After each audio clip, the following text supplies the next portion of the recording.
protégé. Quels sont les organes qui les protègent? La première chose, c'est la RDC a signé ce qu'on appelle l'OADA, c'est-à-dire que toutes les sociétés qui sont créées en RDC sont sous le régime de l'OADA. Donc les sociétés sont protégées.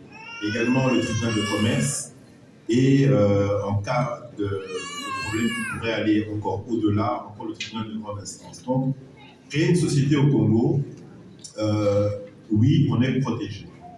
Au même titre que des pays comme le Sénégal, la Côte d'Ivoire. Donc ce n'est plus comme avant, vous créez une société, quelqu'un vient vous l'arracher comme ça. Non. Il y a des lois qui protègent les entreprises congolaises. Même des petites entreprises, elles sont sous le protectorat de ces organismes juridiques. Deuxième chose, la question que madame m'a posée par rapport à le temps de... à quel endroit ou comment on peut créer une société. Oui, aujourd'hui, avec le guichet unique, c'est un organe qui a été mis en place par le ministère du Plan, je pense, le ministère du Plan, le ministère de l'économie, ils ont mis cet organe en place, et le guichet unique, où vous allez faire les démarches pour créer votre entreprise. On appelle ça guichet unique. Pourquoi? Parce que vous obtenez tous les documents à un seul endroit. C'est-à-dire que vous obtenez le registre de commerce, l'identification nationale, le numéro d'impôt, et tout ça, c'est au même endroit. Il y a même une banque, il y a même deux banques qui sont dans ce bureau-là, où vous ouvrez votre capital, vous ouvrez le compte de la société. Il y a même des juristes qui vont vous aider même pour le statut de votre société. Il y a aussi un bureau de notaire qui va notarier votre statut. Et en moyenne, c'est entre 4 jours et 2 semaines que votre société est créée et qu'elle est légale, tout à fait légale. Alors, quels sont les secteurs d'activité dans lesquels vous pouvez investir? Au Congo, vous pouvez investir dans tout. Il y a des dames qui gagnent de l'argent en vendant des mèches, il y en a qui gagnent de l'argent en faisant des cheveux, en tressant, d'autres qui vendent des bonbons, d'autres qui vendent des objets classiques. C'est vraiment vaste. En RDC, c'est sûr qu'il faut faire une certaine étude de marché, mais je pense que la meilleure chose que je puisse vous dire, c'est d'aller avec d'abord votre connaissance à vous. Si vous êtes quelqu'un qui est spécialiste dans le vêtement, ça va être plus facile de vendre du vêtement que quelqu'un qui n'est pas spécialiste dans les vêtements. Si vous êtes spécialiste dans, par exemple, la nourriture, ça va être plus facile de vendre des produits qui sont dans cette gamme-là. Donc, le marché est vraiment vaste. Voilà. Merci. Je vais essayer aussi rapidement de ramasser quelques questions. Juste pour compléter Serge sur la sécurisation. Donc, il a dit tout à l'heure qu'on était un des pays signataires des traités OADA.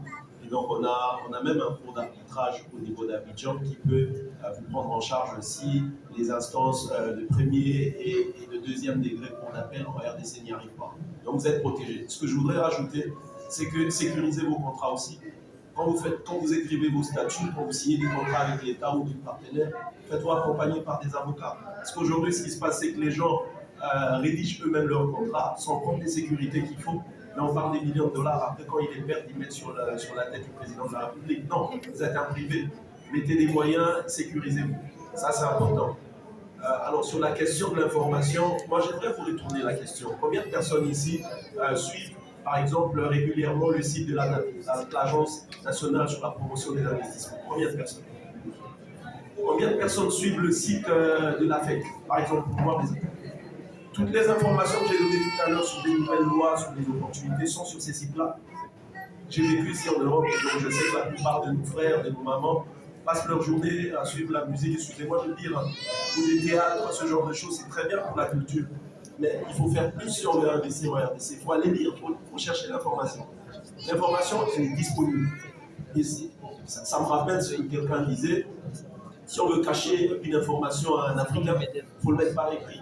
Ne donnons pas raison à ces personnes-là. Lisons. Ces infos sont disponibles sur les sites. Donc, allez-y, lisez, vous allez trouver. Alors, j'aimerais peut-être rebondir sur les questions concernant la banque. Votre question, elle est très intéressante parce que je la reçois partout dans le monde. Et la question, la façon de répondre, c'est de vous poser la question. Vous vivez en France, j'imagine. Votre compte délivré est bonifié à combien d'intérêt? Pardon?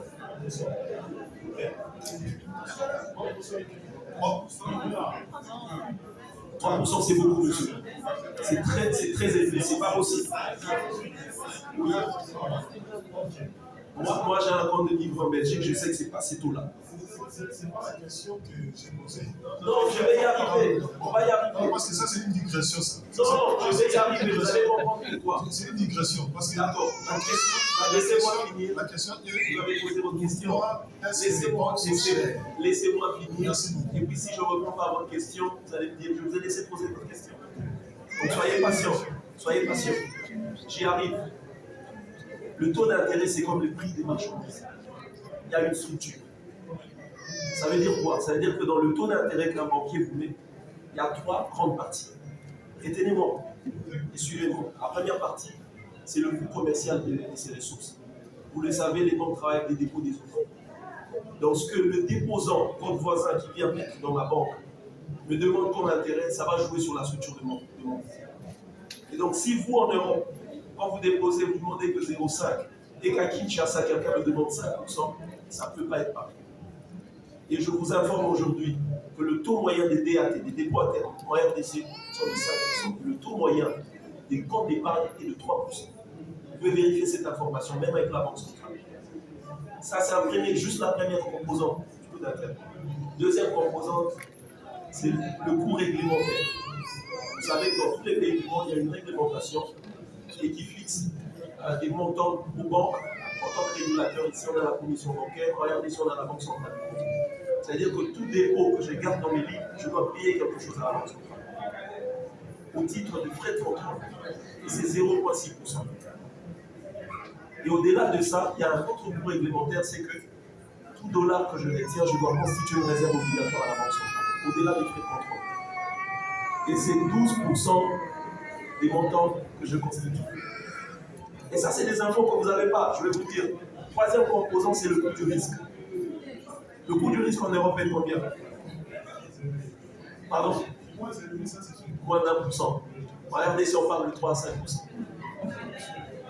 Voilà.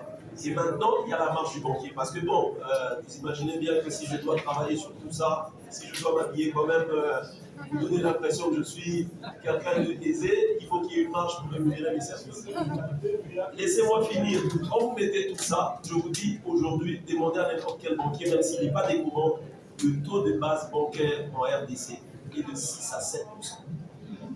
On est sur des monnaies, des devises étrangères. Quand on est sur le franc congolais, c'est plus élevé. Tout simplement pourquoi? Parce que depuis 2023 et depuis bien avant, on a un taux directeur beaucoup plus élevé. Le taux directeur en RDC est combien? 25%. Ça veut dire quoi? Ça veut dire que si je vais à la Banque centrale pour me faire refinancer, ils me demandent 25%.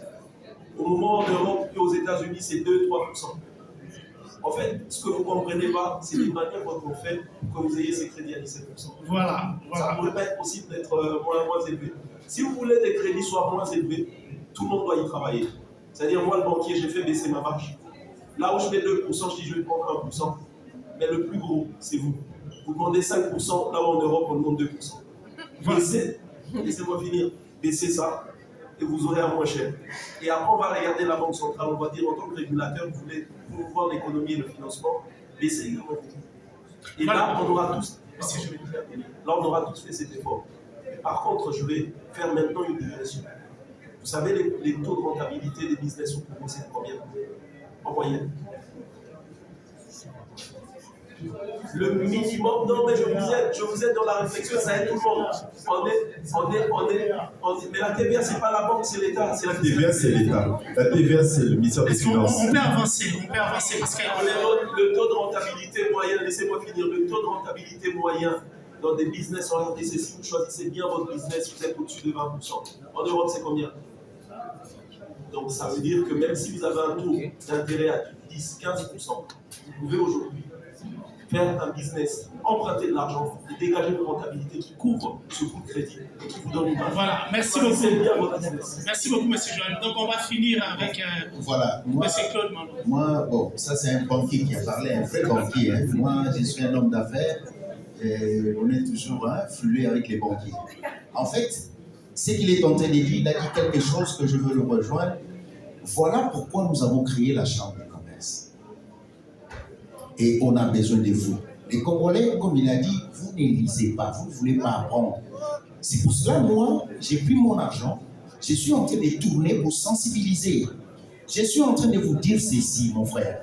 Si vous ne vous levez pas, la Banque centrale ne va jamais baisser ses taux. Moi, j'ai déjà eu un procès. Avec Procrédit Banque. Pourquoi? Parce que j'avais signé comme garant de quelqu'un qui était venu au Canada pour avoir des véhicules. Et le document que je voyais, on dirait des pourcentages là, mais quand tu as solutionné le pourcentage, on arrivait à 45%. J'ai dit non, j'ai payé l'argent pour lui. L'argent ne terminait pas. J'ai dit non, ça ne va pas, non. Et je fais des recherches. Je suis parti découvrir le décret royal de 1835-1885. J'ai amené la banque au procès, le tribunal de commerce. J'ai gagné. Je suis allé en cour d'appel, j'ai gagné. Je suis allé, ils sont allés à cassation, j'ai gagné. Et jusqu'à aujourd'hui, je ne donne pas encore ces jugements-là. Je garde ça parce que tous les gens qui ont pris des crédits veulent me voir pour avoir ces jugements. Mais l'objectif, c'est quoi? C'est pour cela que je demande à vous, Congolais, et vous allez, il y a plusieurs paliers. Il y a la Banque centrale, il y a la concurrence aussi. Ils sont seuls sur le terrain. Organisons-nous, créons la banque et demandons le régulateur de baisser les taux d'intérêt parce que pour qu'on puisse avancer, parce qu'eux, s'ils payent plus cher à la Banque centrale, ils retombent sur nous. Mais par contre, ce qu'il a dit, par exemple, que vous pouvez prendre n'importe quel taux et vous allez gagner à Kinshasa, moi, je ne suis pas d'accord parce que je suis un homme d'affaires. Et quand vous importez, vous prenez les crédits, 80% de nos produits, on importe.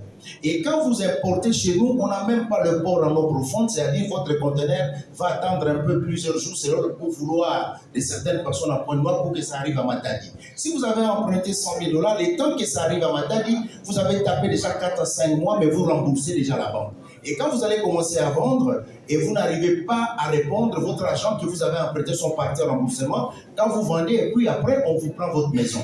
Pour que ça n'arrive pas, c'est que vous avez dit, il y a des lois, il y a des choses qui doivent être changées. Mais pour que ça change, nous devons être un. Nous devons défendre nos intérêts. Nous devons faire comprendre aux gouvernants qu'il faut changer les lois et qu'il faut permettre aussi, comme il vous a dit, si vous devenez aussi des actionnaires, comme ils ont la loi, là, les sénateurs et tout, qui vont ouvrir les actions, organisez-vous. 20 millions, c'est quoi pour les Congolais? Si vous envoyez des milliards, organisez-vous avec cet argent, vous devenez des actionnaires, vous allez imposer aussi, mais c'est ça, au fait, le problème. Nous devons nous organiser, on ne s'organise pas. On va retrouver M. Malon ce soir aussi. Hein? Oui, ce soir, voilà. Je serai là parce qu'on m'a pour parler du CENI. Voilà. Donc, n'hésitez pas. Revenez ce soir. Ils vont avoir le livre. Le livre ne parle pas seulement du génocide au Congo pour votre confort parce que, comme vous le savez, 80% des minerais stratégiques se trouvent en RDC. Voilà. Pour que nous puissions avoir des téléphones et tout. Mais nous avons parlé aussi de l'élite congolaise depuis l'indépendance qui a trahi son peuple jusqu'à aujourd'hui. Donc on se donne rendez-vous encore ce soir. Ils sont là. Je vais vraiment, franchement, je pensais vous laisser quelques mots, mais là, nous courons vers le temps. Nous avons largement dépassé. Nous allons faire une chose ensemble pour terminer en beauté. Et puis, les panélistes, on va prendre une photo. On va tous se lever quand même pour se produire, prendre ce temps de relax. Je suis vraiment reconnaissant. Hein, pour être avec nous pendant tout ce temps. On va trouver dans la boue. Voilà, faire le bon aliment. Trouver dans la boue pour et un grand merci à vous. Merci. Je remets le programme entre les organisateurs. Merci. Merci beaucoup. Merci, Frédéric Diga, le confrère qui a animé ce panel. Merci. La beauté.